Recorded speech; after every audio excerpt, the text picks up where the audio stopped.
नमस्कार। आरएनटीवी नेशनल में आपका स्वागत है और मैं हूं आपके साथ सुमन पाल। बुलेटिन की शुरुआत करते हैं बड़ी खबरों के साथ। उत्तराखंड के मुख्यमंत्री पुष्कर सिंह धामी ने देहरादून के परेड ग्राउंड में मौजूद दून लाइब्रेरी में प्रधानमंत्री नरेंद्र मोदी के रेडियो कार्यक्रम मन की बात का 130वां एपिसोड सुना और इस अवसर पर ही मुख्यमंत्री के साथ बीजेपी कार्यकर्ता और गणमान्य लोग मौजूद रहे। मुख्यमंत्री धामी ने कहा कि मन की बात देशवासियों से सीधे संवाद का प्रभावी मंच है, जिससे कि प्रधानमंत्री समाज, संस्कृति और विकास से जुड़े विषयों पर ही प्रेरणादायी संदेश देते हैं। उन्होंने कार्यक्रम को जन भागीदारी और सकारात्मक सोच को बढ़ावा देने वाला बताया। उत्तराखंड के मुख्यमंत्री पुष्कर सिंह धामी ने प्रधानमंत्री नरेंद्र मोदी के 130वें मन की बात कार्यक्रम को सुना और इसे प्रेरणादायक बताया है। उन्होंने कहा कि यह कार्यक्रम पर्यावरण, सामाजिक जीवन, निस्वार्थ कर्म योग्य और योगदान को सामने लाकर देशवासियों को सीख और प्रेरणा देता है।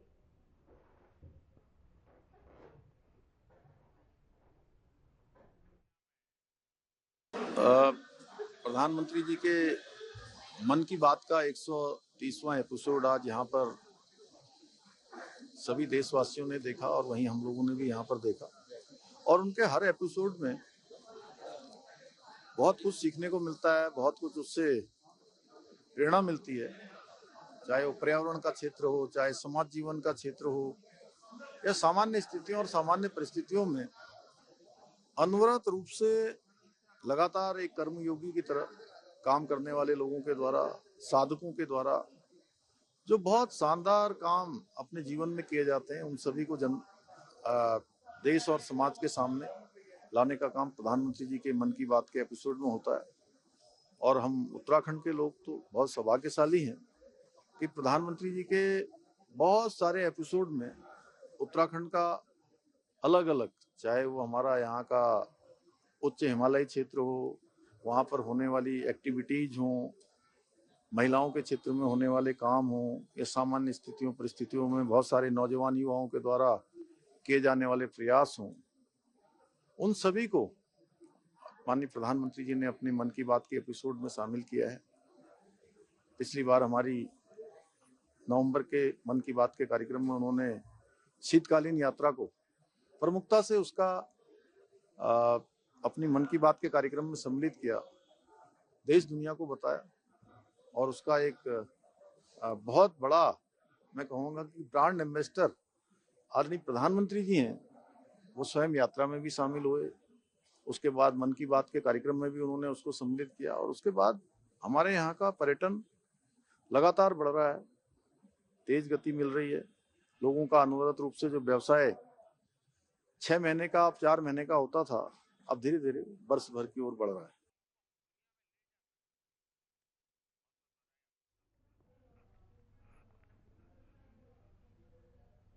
उत्तराखंड के मुख्यमंत्री पुष्कर सिंह धामी ने यूसीसी के 1 साल पूरे होने पर यह कहा है कि 27 जनवरी राज्य के लिए एक महत्वपूर्ण दिन है।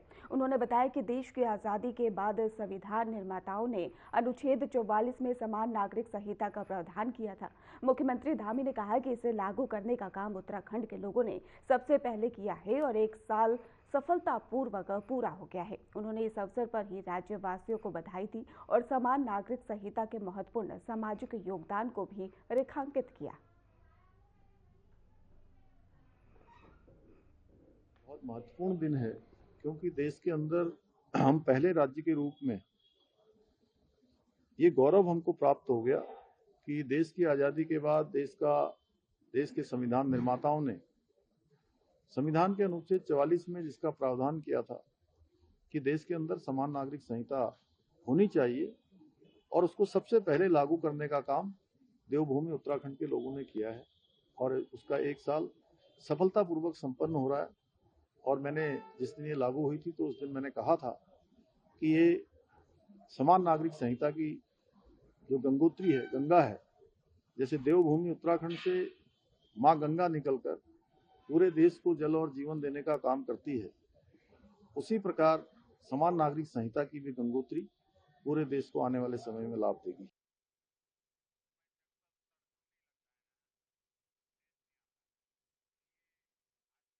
राज्यपाल लेफ्टिनेंट जनरल गुरमीत सिंह से मुख्यमंत्री पुष्कर सिंह धामी ने लोक भवन में शिष्टाचार भेंट की और इस अवसर पर दोनों नेताओं ने राज्य के समग्र विकास, विकासात्मक योजनाओं की प्रगति और जन कल्याणकारी योजनाओं के प्रभावी क्रियान्वयन पर विस्तार से चर्चा की है। बैठक में ही आपको बता दें कि समसामयिक मुद्दों और इसके साथ ही प्रदेश के विकास को और गति देने और भविष्य की विकास रणनीतियों पर भी विचार विमर्श हुआ है। मुख्यमंत्री धामी और राज्यपाल ने विकास कार्यों में समन्वय, रणनीतिक कदम और सुनिश्चित करने पर जोर दिया ताकि जनता तक योजनाओं का अधिकतम लाभ पहुंच सके।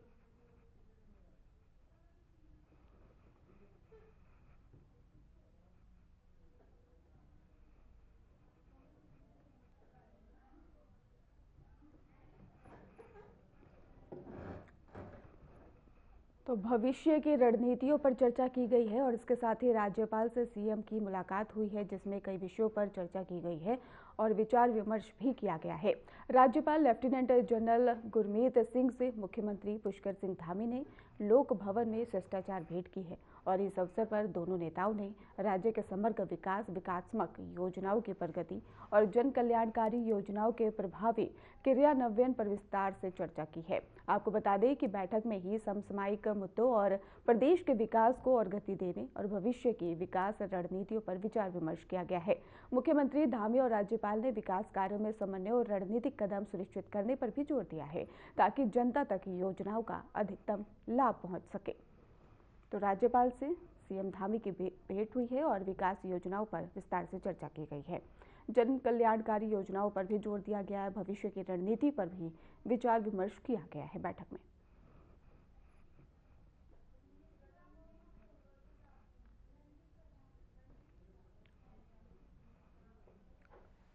देहरादून में 77वें गणतंत्र दिवस के परेड रिहर्सल का निरीक्षण एसएसपी अजय सिंह ने किया। उन्होंने सुरक्षा व्यवस्था को लेकर अधिकारियों को सख्त निर्देश दिए और विशिष्ट अतिथियों की सुरक्षा को सर्वोच्च प्राथमिकता बनाने को कहा है। आपको बता दें कि प्रवेश बिंदुओं पर ही सघन चेकिंग और बताया जा रहा है कि ज्वलनशील सामग्री पर भी प्रतिबंध लागू रहेगा और इसके साथ ही आपको बता दें कि इस वर्ष परेड में ही सेना और सीआरपीएफ और हिस्सा लेंगे। आपको ये भी जानकारी दे दें, पार्किंग सुनिश्चित करने और कार्यक्रम को शांतिपूर्ण और सुरक्षित बनाने पर भी जोर दिया जा रहा है। तो गणतंत्र दिवस रिहर्सल का निरीक्षण किया गया। एसएसपी ने सुरक्षा को लेकर निर्देश भी दिए हैं और इसके साथ ही परेड में सेना और सीआरपीएफ के जवान शामिल और प्रवेश बिंदुओं पर भी सघन चेकिंग अभियान जो है वो देखा जा रहा है। लगातार ये अभियान जारी भी है। तो देहरादून में 77वें गणतंत्र दिवस की परेड रिहर्सल का निरीक्षण एसएसपी अजय सिंह ने किया है। उन्होंने सुरक्षा व्यवस्था को लेकर अधिकारियों को सख्त निर्देश भी दे दिए हैं। आपको बता दें कि विशिष्ट अतिथियों की सुरक्षा को सर्वोच्च प्राथमिकता बनाने को कहा गया है और प्रवेश बिंदुओं पर सघन चेकिंग अभियान भी लगातार जारी है और इसके साथ ही कई चीज़ों पर प्रतिबंध भी लगाया गया है। इस वर्ष ही परेड में सेना, सीआरपीएफ और आईटीबीपी सहित 10 प्लाटून हिस्सा लेंगे और पुलिस ने दर्शकों और अतिथियों के लिए सुव्यवस्थित पार्किंग सुनिश्चित करने और कार्यक्रम को शांतिपूर्ण और सुरक्षित बनाने पर भी जोर दिया है।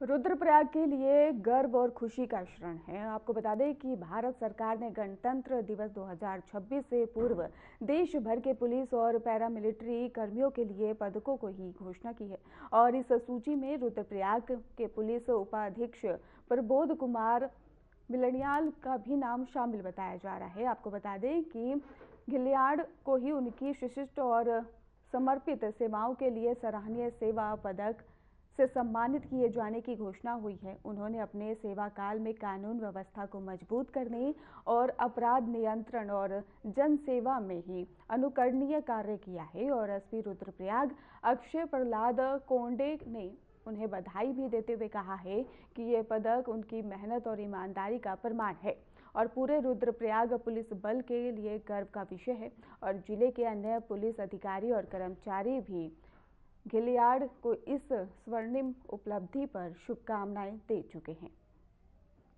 तो गणतंत्र दिवस पर पुलिस का सम्मान किया जाएगा और इसके साथ ही पुलिस उपाधीक्षक इसमें सम्मानित हुए हैं और प्रबोध को भी MSM का सम्मान मिला है। घड़ियाल की उपलब्धि पर प्रदेश को गर्व है और खुशी का माहौल भी साफ तौर पर देखने को मिल रहा है।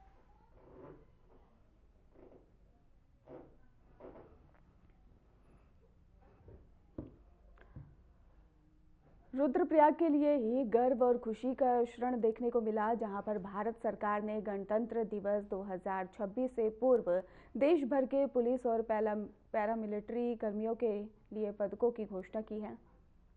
और इस सूची में ही रुद्रप्रयाग के पुलिस उपाध्यक्ष प्रबोध कुमार का भी नाम शामिल है। आपको बता दें कि प्रबोध को उनकी विशिष्ट और समर्पित सेवाओं के लिए सराहनीय सेवा पदक से सम्मानित किया जाने की घोषणा हुई है और उन्होंने अपने सेवा काल में कानून व्यवस्था को मजबूत करने और अपराध नियंत्रण और जन सेवा में अनुकरणीय कार्य किया है। SP रुद्रप्रयाग अक्षय प्रहलाद कोंडे ने उन्हें बधाई भी देते हुए कहा कि ये पदक उनकी मेहनत और ईमानदारी का प्रमाण है और पूरे रुद्रप्रयाग पुलिस बल के लिए गर्व का विषय है। जिले के अन्य पुलिस अधिकारी और कर्मचारी भी इस दौरान ही इस स्वर्णिम उपलब्धि पर शुभकामनाएं उन्हें देते हुए नजर आए हैं।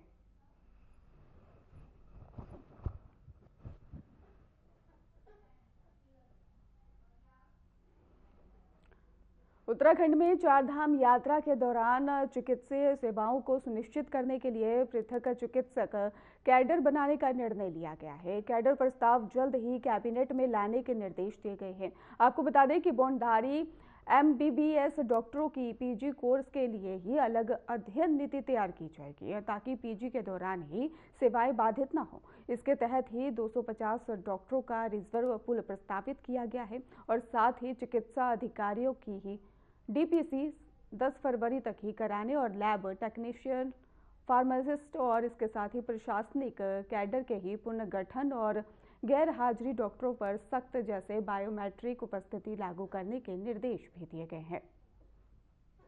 तो चारधाम यात्रा के लिए चिकित्सक कैडर और इसके साथ ही 250 डॉक्टरों का रिजर्व पूल जो है प्रस्तावित किया गया है और बॉन्डधारी डॉक्टरों के लिए अलग नीति भी है और गैर हाजिर डॉक्टरों पर सख्ती भी लागू की जाएगी।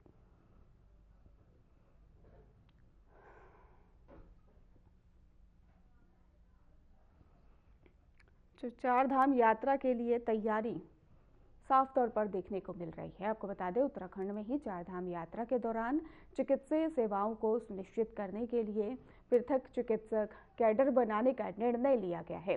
कैडर प्रस्ताव जल्द कैबिनेट में लाने के निर्देश भी दिए गए हैं। बॉन्डधारी MBBS डॉक्टरों की PG कोर्स के लिए अलग अध्ययन की नीति तैयार की जाएगी ताकि PG के दौरान सेवाएं बाधित ना हो और इसके तहत 250 डॉक्टरों का ही रिजर्व पूल प्रस्तावित भी किया गया है और साथ ही चिकित्सा अधिकारियों की DPC 10 फरवरी तक कराने और लैब टेक्नीशियन और फार्मासिस्ट और प्रशासनिक कैडर के पुनर्गठन और गैर हाजिरी डॉक्टरों पर सख्ती जैसे बायोमेट्रिक उपस्थिति लागू करने के निर्देश भी दिए गए हैं।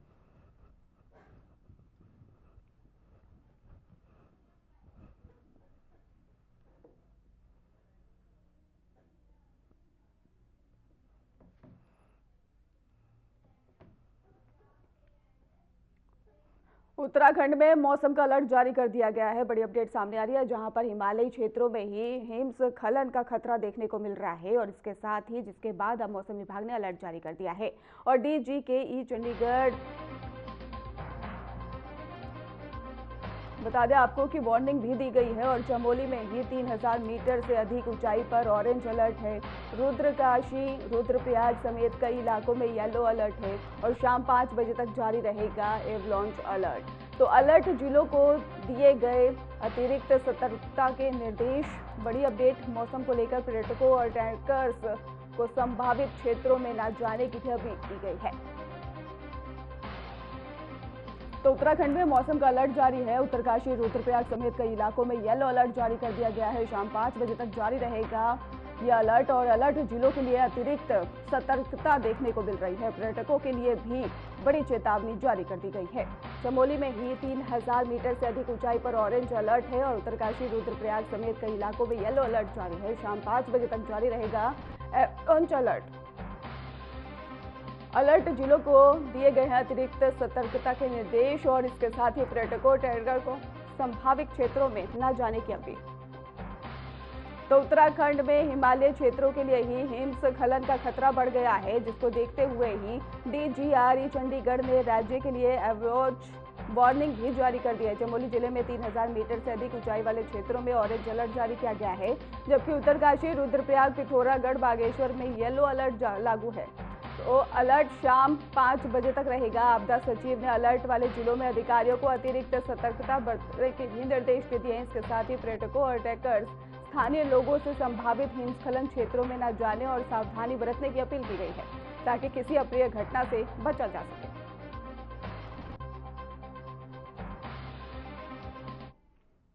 फिलहाल बुलेटिन में रुकेंगे एक छोटे से ब्रेक के लिए। ब्रेक के बाद फिर से आपका स्वागत है। रुक करते खबरों की ओर, जहां पर राज्य में बारिश और बर्फबारी से उत्पन्न स्थिति की समीक्षा करते हुए सचिव आपदा प्रबंधन ने अधिकारियों को 24 घंटे अलर्ट रहने के लिए निर्देश दे दिए हैं। उन्होंने कहा है कि जन सुविधाओं को ध्यान में रखते हुए सभी व्यवस्थाओं को जल्द सुचारू किया जाए और बर्फबारी से प्रभावित मार्गों को प्राथमिकता भी दी जाए और मौसम की अतिकूल परिस्थितियों को देखते हुए अनावश्यक यात्रा से बचने की भी सलाह दी गई है। तो राज्य में बारिश बर्फबारी का अलर्ट देखने को मिल रहा है और अधिकारियों को भी सतर्क रहने के निर्देश दे दिए गए हैं और जन सुविधाओं को जल्द सुचारू करने की भी चेतावनी दी गई है।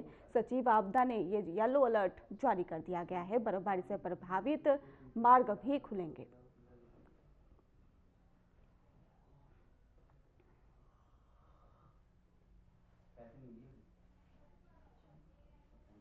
उत्तराखंड के नैनीताल में मौसम की पहली बर्फबारी ने शहर को पूरी तरह से सफेद चादर में ढक दिया है।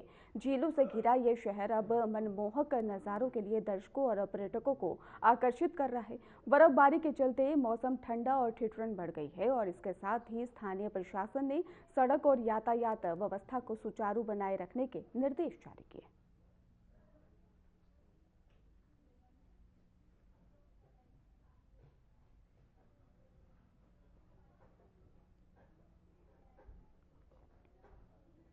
रुड़की के झबरेड़ा थाना क्षेत्र के लाठर देवाशेख गांव में पुरानी रंजिश के चलते दबंगों ने एक पिता और उसके बेटे पर लाठी डंडे और फावड़े से हमला कर दिया। हमले में पिता और उनका बेटा ही गंभीर रूप से घायल हो गए और दोनों को रुड़की के सिविल अस्पताल से हायर सेंटर रेफर किया गया, जहां पर उनकी हालत नाजुक बनी हुई है। घटना का वीडियो सोशल मीडिया पर अब तेजी से वायरल हो रहा है। पूरे मामले में अब जाँच भी पुलिस द्वारा शुरू कर दी गई है। तो रुड़की में पिता बेटे का बताया जा रहा है हमला, जो ये मामला सामने आया जहां पर रुड़की में पिता बेटे पर हमला और पुरानी रंजिश में ही जानलेवा हमला किया गया है। लाठी फावड़े से ये वार किया गया और जिसके बाद अब इसका वीडियो भी सोशल मीडिया पर तेजी से वायरल हो रहा है और वीडियो के पता लगता ही पुलिस भी पूरे मामले की जांच में जुट गई है। तो कानून व्यवस्था पर सवाल उठते हुए भी यहाँ नजर आने लगे हैं। पुलिस मामले की फिलहाल जाँच में जुटी हुई है। पुरानी रंजिश ये बताई जा रही है, जिसका वीडियो सोशल मीडिया पर वायरल हो रहा है। रुड़की के झबरेड़ा थाना क्षेत्र का ये पूरा मामला है। लाठर देवा शेख गांव में ही पुरानी रंजिश के चलते दबंगों ने एक पिता और उसके बेटे पर लाठी डंडे और फावड़े से हमला कर दिया और हमले में पिता और उनका बेटा ही गंभीर रूप से घायल हो गए और दोनों को रुड़की के सिविल अस्पताल से हायर सेंटर रेफर किया गया है।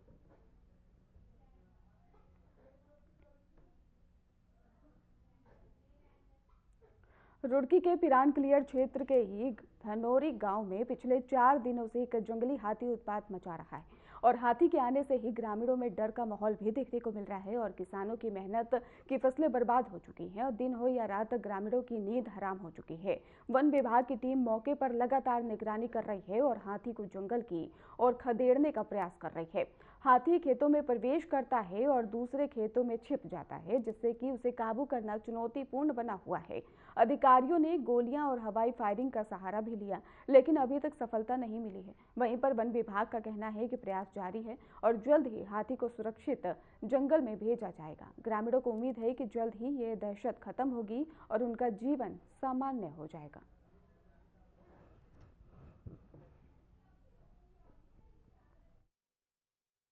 जी, मैं महमूदपुर का रहने वाला।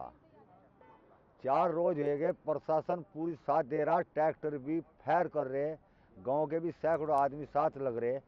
हत्ती थोड़ा लिखड़ो एक मसर फिर भाग कर वापस हो जा। 2 किलोमीटर उधर तक तो आते हैं तो 2 किलोमीटर इधर भाग गया हो और फिर वापस वहीं आ जा। थोड़ा बाड़ा एक का 15-20 बीघे का ये उसी में समा रहा। करीबन ये तो लगभग सारा ही नुकसान कर दिया इसने। ट्रैक्टर भी निकल गया उसी में को, और खाड़ा 2 दिन से उसी में हो, और 10 दिन से जो भागा फिर रहा हो। ना काम कर रही है टीम जंगलात वाली हमारे साथ, डीएफओ साहब की भेजी हुई। अब ये पूछो तो मैं दिन रात एक कर रहे, रात को भी दिन में भी। इतना सहयोग आज तक हमने नहीं देखा जितना हमारा सहयोग ये कर रहे। वो जी जैसा अधिकारी चाहेंगे नुकसान ऐसा का हमारा बेतु का नुकसान हो, हमारे डंगरों का घास भी गया और गन्ना भी गया, जो मौजा अच्छा समझते हैं। हम अधिकारियों ने कहा भाई आपका हम जितना नुकसान होया इसकी भरपाई करवाएंगे, पूरी कोशिश करेंगे, पूरा प्रयास करेंगे इसका। दिन से 4-5 दिन हो गए। वन विभाग की टीम भी बहुत सहयोग कर रही है, हम भी कर रहे हैं, गांव वाले भी। पर निकलता है फिर उसी में जा घुस जाता है। इसे 4 रोज हो गए। एक का नुकसान पूरा हो गया, 20-25 बीघे एक सारा खत्म हो गया बिल्कुल, क्योंकि ट्रैक्टर में घुमाना पड़ रहा है बार बार निकालने के लिए। फैर भी कर रहे हैं, गोले भी छोड़ रहे हैं, पर निकल नहीं पा रहा।